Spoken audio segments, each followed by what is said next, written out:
Hai semuanya, kalau kemarin kita udah bahas soal science, kita bahas soal evolusi, kita bahas soal awal mula dunia ini ada, bahkan kita bahas soal dinosaurus.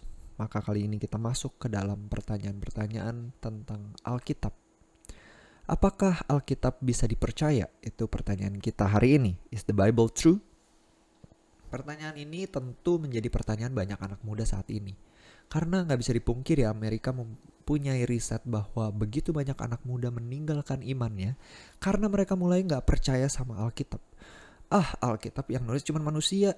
Manusia kan bisa salah, ngapain lu percaya sama manusia? Well, bener aja, lu ngapain percaya sama manusia? Tapi, Alkitab apakah sesimpel karena ditulis manusia maka kita nggak bisa percaya? Disinilah kita perlu cari tahu. Karena kalau sampai kita nggak belajar benar-benar, kita bakal jadi mungkin kayak Amerika yang secara moral korup, walaupun mereka negara Kristen. Tapi mereka lihat, saat ini mereka melegalkan homosexuality. Saat ini mereka chaos gara-gara racism. Dan sekaranglah kita melihat bagaimana orang-orang memilih untuk tidak percaya kepada Alkitab karena mereka nyaman dengan dosa. Alkitab banyak melarang mereka, ya. Maka dengan itu mereka harus menyingkirkan apa yang melarang mereka sehingga mereka bisa YOLO atau hidup semau mereka. Dan kita punya kecenderungan yang sama. Ketika kita depresi atau kita frustrasi melakukan firman Tuhan, maka untuk tidak menjadi frustrasi, maka kita hilangkan Alkitabnya, maka kita bisa hidup lebih bebas. Sesimpel itu. Namun kita tahu bahwa kebebasan ini membawa kepada maut atau dosa berujung kepada kebinasaan. Dan kita ingin hidup untuk Tuhan, apalagi kalau kita udah diselamatkan. Kita pasti ingin memberikan yang terbaik untuk Tuhan. Dan jikalau kita mau sama-sama melihat Alkitab dan kita mau percaya Alkitab, kita perlu pegang beberapa hal ini. Di buku ini menyimpulkan singkatan BIBLE, Bible. B yang pertama adalah brand. Brand ini kita bukan lagi bahas soal LAI, bukan bahas NIV, ESV, KJV dan sebagainya, tapi brand ini adalah brand secara keseluruhan. Dalam 2 Petrus pasal pertama ayat 20, yang terutama harus kamu ketahui, bahwa nubuat-nubuat dalam kitab suci tidak boleh ditafsirkan menurut kehendak sendiri, sebab tidak pernah nubuat dihasilkan oleh kehendak manusia, tetapi oleh dorongan Roh Kudus orang-orang berbicara atas nama Allah. Pertama, penulis Alkitab menulis Alkitab bukan karena keinginannya sendiri, melainkan ada Roh Kudus yang mendorong mereka untuk berbicara atas nama Allah. Dan disinilah kita percaya ada satu brand yang sama, dari penulis Kejadian sampai penulis kitab Wahyu. Satu motor, yaitu Roh Kudus. Karena satu motor, maka kita masuk poin yang kedua, yaitu I, inspiration. Inspirasi dari setiap tulisan-tulisan yang ditulis ini adalah sebuah inspirasi yang diberikan Allah kepada setiap penulisnya. 2 Timotius 3 ayat 16. Segala tulisan yang diilhamkan Allah memang bermanfaat untuk mengajar, untuk menyatakan kesalahan, untuk memperbaiki kelakuan, dan untuk mendidik orang dalam kebenaran. Segala tulisan yang diilhamkan Allah, diilhamkan. Diilhamkan ini diinspirasi oleh Tuhan. Dan kalau kalian baca bahasa aslinya, itu ada 2 kata, theos dan pneustos.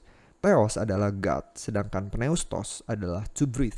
Ini yang dinafaskan oleh Allah, yang dikeluarkan dari diri Allah keluar. Maka ini adalah firman, wahyu khusus yang diberikan kepada kita. Maka setiap tulisan-tulisan Alkitab, kita percaya banyak sekali hal-hal yang dapat mengubah hidup kita. Karena Alkitab yang ditulis itu bukan cuma sekedar tulisan biasa, melainkan tulisan yang memiliki power. Kita percaya bahwa Injil adalah kekuatan Allah. Dan disinilah mengapa ketika kita baca Alkitab, kita boleh diubah dari hari ke hari. Selanjutnya adalah B, background. Kita bahas soal kanonitas. Tapi ini akan lebih banyak kita bahas besok. Karena pertanyaannya kenapa Alkitab bisa sampai yang kayak sekarang, 66 kitab. Bagaimana pengumpulannya, itu yang besok kita bakal bahas. Tapi gue akan bahas tentang background secara singkat. Intinya kanonitas ini dilakukan oleh orang-orang yang cinta Tuhan. Orang-orang yang merindukan akan kebenaran ini boleh berikan standar, karena waktu itu banyak juga kitab-kitab yang dari nabi-nabi palsu, kitab-kitab yang mengajarkan ajaran sesat. Maka mereka perlu untuk punya standar. Mereka membuat ada beberapa pertanyaan, misalnya aja pertanyaannya, siapa yang penulisnya? Apakah dia seorang nabi? Ya, jikalau seorang nabi, masuk ke pertanyaan kedua, dia nabi dianggap karena apa? Karena dia melakukan mujizat atau karena apa? Nggak bisa kalau cuma gara-gara ada 20 orang di satu kota ngelihat dia menyatakan dia nabi maka dia jadi nabi. Nggak sesimpel itu. Ada hal-hal yang ditelusuri untuk menjamin bahwa dia adalah utusan Tuhan. Selanjutnya, apakah message dari setiap ayat-ayat yang ditulis itu bertentangan dengan Alkitab secara keseluruhan atau kebenaran yang ditulis di dalam kitab Injil dan di dalam kitab Taurat dan di dalam kitab-kitab yang waktu itu tersebar? Maka jikalau tidak konsisten atau mulai bertolak belakang, misalnya satu ayat ada di dalam satu kitab itu menulis tentang Yesus adalah manusia biasa dan bukan Tuhan, maka kitab itu bakal di blacklist dan gak dimasukin ke dalam kanon. Selanjutnya, pertanyaannya adalah apakah Alkitab yang dibaca itu memberikan sebuah kuasa untuk mengubah kehidupan, life changing power. Kalau misalkan ternyata Alkitab itu memberikan sebuah life changing power, tentu ini bukan life changing ke arah negatif, tapi ke arah positif. Menjadi saksi bagi Tuhan, menceritakan Injil, menjadi orang yang menggebu-gebu untuk menceritakan kebenaran. Maka disinilah kita bisa melihat bagaimana Tuhan telah membuat setiap firman dan setiap kata-kata itu bukan menjadi sebuah kata-kata yang meaningless, tapi menjadi powerful karena bisa merubah kehidupan seseorang. Dan yang terakhir pertanyaannya adalah apakah kitab-kitab itu dibaca dan dihidupi oleh gereja mula-mula? Karena gereja mula-mula waktu itu adalah gereja yang sungguh-sungguh benar-benar berpegang kepada pengajaran.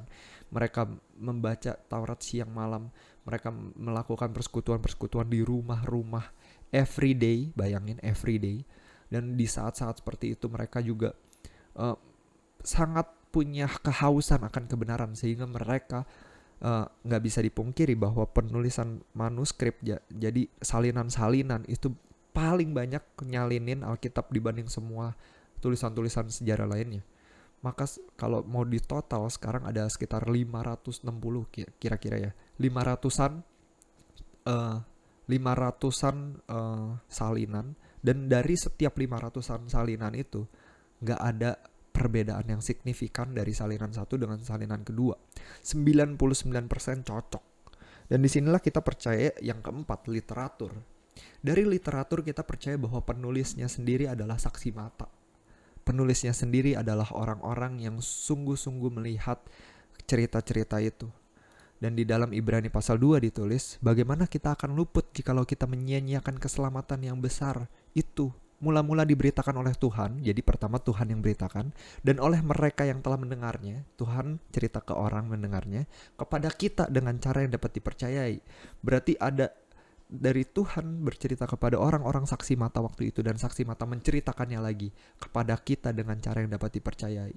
Sedangkan Allah meneguhkan kesaksian mereka. Jadi ada kayak seakan-akan Tuhan memberikan label bahwa ini saksinya benar. Mereka dengan tanda-tanda. Jadi waktu itu awal-awal, kalau kalian tahu hari Pentakosta misalnya, atau di mana waktu itu Paulus pelayanan, ada tanda-tanda dan mujizat-mujizat dan oleh berbagai-bagai penyataan kekuasaan dan karunia Roh Kudus yang dibagi-bagikan menurut kehendaknya. Disinilah kita melihat hebatnya setiap catatan-catatan kitab dan setiap salinan-salinan yang boleh 99% sama. Namun pertanyaannya, oke, berarti ada 1% kesalahan. Nah disinilah kita mulai perlu bijaksana. Masuk ke poin yang kelima, errorless teaching. Kenapa kita percaya bahwa tidak ada yang salah? Karena begini, kita percaya manuskrip tidak ada salah sama sekali. Namun di dalam salinan dan terjemahan kemungkinan ada yang miss, tapi itu minor. Itu yang kita percaya.